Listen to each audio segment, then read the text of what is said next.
Shalom Bapak Ibu sekalian yang diberkati oleh Tuhan. Di dalam kitab Injil Yohanes pasal yang kedua, ada sebuah cerita yang sangat menarik yang di dalamnya kita bisa ambil makna rohaninya yang penting bagi kehidupan kita. Dalam cerita itu digambarkan adanya sebuah pesta yang tidak lazim, yang tidak seperti pesta-pesta pernikahan pada umumnya pada zaman itu.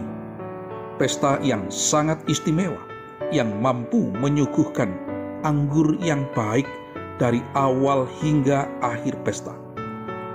Perlu kita ketahui bahwa minuman anggur bagi orang Yahudi adalah minuman kehormatan, bukan untuk disalahgunakan sebagai minuman untuk mabuk-mabukan. Saudara, dalam tradisi Yahudi pada zaman Tuhan Yesus, sebuah pesta pernikahan biasanya diadakan selama 7 hari, dan seluruh biaya pesta pernikahan itu ditanggungkan oleh pihak laki-laki. Nah, selama 7 hari itu, biasanya untuk menghemat biaya pesta, pihak yang mengadakan pesta akan menyiasati dengan menyuguhkan anggur yang baik terlebih dahulu, baru setelah itu anggur yang kurang baik dibagikan kepada para undangan. Pesta yang istimewa ini terlihat dari keheranan pemimpin panitia pesta ketika mencicipi anggur yang disuguhkan pelayan kepadanya. Betapa terkejutnya pemimpin pesta saat itu. Dan hal itu pun disampaikan kepada mempelai laki-laki yang menanggung pesta selama 7 hari itu. Saudara, kalau saya bertanya, mengapa hal itu bisa terjadi? Saya percaya bahwa kita semua tahu jawabannya, yaitu karena Yesus yang membuat mukjizat dengan mengubah air biasa menjadi anggur yang baik sebanyak 6 tempayan, yang jelas cukup untuk memenuhi kebutuhan anggur selama pesta berlangsung.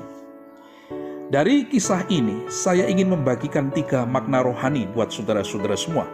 Pertama, Yesus adalah Tuhan yang Maha Kuasa, yang bisa mengubah sesuatu yang biasa menjadi lebih baik menurut kehendak dan belas kasihannya. Hal itu dibuktikannya dengan mengubah air biasa menjadi anggur yang baik yang diperuntukkan dalam jamuan pesta. Makna rohani ini sangat penting bagi kita. Karena itu, terimalah Yesus sebagai Tuhan dan Juru Selamat dalam hidupmu. Maka saya percaya bahwa Ia akan mengubah hidupmu dari yang biasa menjadi lebih baik, lebih bernilai di hadapan Tuhan. Yang kedua, kehadiran Yesus dalam setiap momen kehidupan kita membawa keajaiban untuk kemuliaannya, dan hal itu Ia kerjakan tanpa bisa diduga-duga, bahkan tidak bisa direncanakan oleh kehendak kita. Itu terlihat dibuatnya saat di pesta pernikahan di Kana. Ia mengerjakan kehendaknya tanpa diketahui oleh pemimpin pesta, bahkan tanpa diketahui oleh mempelai laki-laki itu sendiri.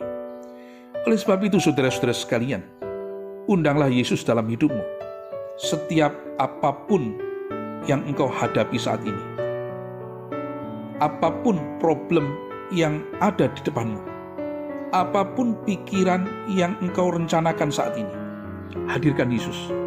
Maka saya percaya Yesus akan membuat keajaiban dalam hidup saudara demi kemuliaannya. Yang ketiga, Yesus adalah pokok anggur yang sesungguhnya.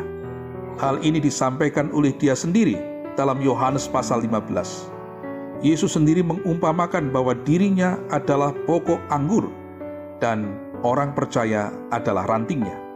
Hal ini mengajarkan kepada kita bahwa kehidupan kita harus berada di dalam Dia, di dalam kebenarannya, di dalam jalan-jalannya.